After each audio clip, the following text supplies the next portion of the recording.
Assalamualaikum warahmatullahi wabarakatuh. Alhamdulillah, wassalatu wassalamu ala sayyidina Rasulillah Muhammad ibn Abdullah wa ala alihi wa ashabihi wa wala, amma ba'd. Pemirsa Madrasah Rasulullah yang dirahmati Allah, Allah subhanahu wa ta'ala berfirman di dalam Al-Quran, laqad kana lakum fi rasulillahi uswatun hasanah. Al-ayah. Telah ada bagi kalian di dalam diri Rasulullah SAW suri toladan yang baik. Kita sebagai manusia dikaruniai oleh Allah Subhanahu wa taala anggota badan yang kesemua dari anggota badan ini memerlukan suri toladan dan contoh yang baik. Dan contoh yang baik dari seluruh anggota badan kita adalah suri toladan Nabi Muhammad SAW. Sengaja Allah tidak menjadikan Rasul terakhir itu dari bangsa malaikat atau dari bangsa jin, tetapi dari bangsa manusia, agar anatomi dan struktur tubuhnya, kondisi sosialnya, dan keterkaitan lainnya sama seperti yang pernah dialami Nabi Muhammad juga dialami oleh kita. Salah satu anggota badan kita adalah mulut. Mulut memegang peranan penting dalam hidup. Mulut juga menentukan tentang selamat dan celakanya orang di dunia dan di akhirat. Yang paling banyak dikerjakan oleh mulut adalah berbicara. Betapa sering manusia tersakiti hatinya oleh mulut orang lain. Betapa banyak pertumpahan darah yang terjadi disebabkan oleh mulut manusia. Berapa sering mulut manusia menyebabkan hancurnya dunia ini. Dan itu bisa dipastikan bahwa mulut manusia tersebut tidak tersentuh oleh uswatun hasanah yang dimiliki, yang pernah diajarkan oleh Rasulullah SAW. Rasul bersabda, berbicara yang baik itu adalah sedekah. Berbicara yang baik itu adalah sedekah pahalanya.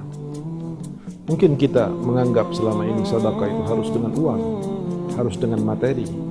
Tetapi Nabi SAW mempermudah sedekah dan lebih mengumumkan kepada siapapun walaupun dia tidak memiliki harta, bahwa dia juga bisa bersedekah walaupun hanya dengan mengucapkan kalimat-kalimat yang baik. Sering kita mendengar ungkapan bahwa manusia akan ditentukan oleh mulutnya, dan itu betul. Betapa manusia yang santun saat berbicara, betapa manusia yang jujur saat berbicara, betapa orang yang menjaga kalimat-kalimat bahasanya agar tidak sampai menyinggung dan menyakiti perasaan orang lain, maka dia akan menjadi manusia yang dicintai oleh masyarakat di sekitarnya. Dia akan dirindukan ucapannya. Bahkan sebelum mengucapkan, ketika bentuk mulut seseorang dihiasi oleh senyuman, maka orang pun akan menunggu apa setelah senyuman ini yang akan dikatakan oleh mulut yang baik tersebut. Jamaah pemirsa Madrasah Rasulullah yang dimuliakan oleh Allah, berkata yang baik itu tidak harus mengandung hukum-hukum agama. Biasakan diri kita untuk memikirkan sebelum kita berkata, mempertimbangkan sebelum kita mengucapkan. Dan salah satu bentuk pertimbangan tersebut adalah, jika seandainya saya menerima ucapan ini dari orang lain, apakah akan sakit saya? Akan tersinggungkah saya? Akan marahkah saya? Jika iya, maka jangan pernah ucapan tersebut diucapkan kepada orang. Sebab jika kita sakit, maka orang pun akan merasa sakit dengan ucapan kita.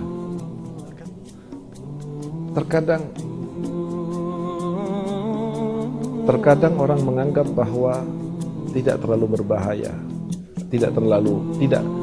terkadang orang beranggapan bahwa mulut dan ucapannya tidak akan pernah membuat dia masuk neraka. Salah besar.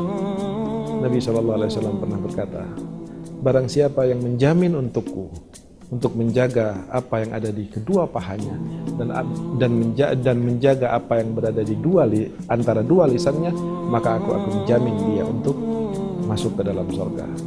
Di dalam hadis lain Nabi juga bersabda, sesungguhnya ada seseorang yang terlempar ke neraka 70 sekian belum sampai ke dasarnya, dan itu disebabkan karena lidahnya yang tidak terjaga saat dia berkata-kata.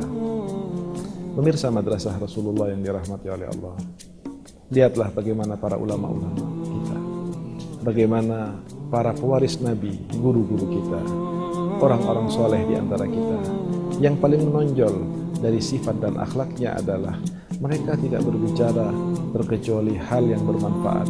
Mereka tidak akan berkata-kata terkecuali akan membuat orang yang ada di sekitarnya mendapatkan manfaat dan mendapatkan perasaan senang dari kata-katanya. Ini adalah uswatun hasanah yang dimiliki, yang diajarkan. Ini adalah uswatun hasanah yang diajarkan oleh junjungan kita Rasulullah Sallallahu Alaihi Wasallam. Memang kecil bentuknya lidah, tetapi tidak kecil akibatnya. Seorang bisa dicintai karena lidahnya, seorang bisa dibenci pun karena lidahnya, seorang bisa selamat di dunia karena lidahnya, dan seorang bisa celaka di akhirat juga karena lidahnya. Kata-kata yang baik disampaikan akan membuat orang menerimanya dengan kebaikan. Jika setiap kaum muslimin menjaga setiap kata-katanya untuk tidak berkata-kata terkecuali dengan yang baik, yang santun, dan yang menyenangkan orang, maka insya Allah apa yang kita saksikan daripada carut-marutnya keadaan di sekitar kita akan dapat diatasi, termasuk diantaranya dengan berkata-kata yang baik. Demikian para pemirsa Madrasah Rasulullah disampaikan kepada Anda. Wassalamualaikum warahmatullahi wabarakatuh.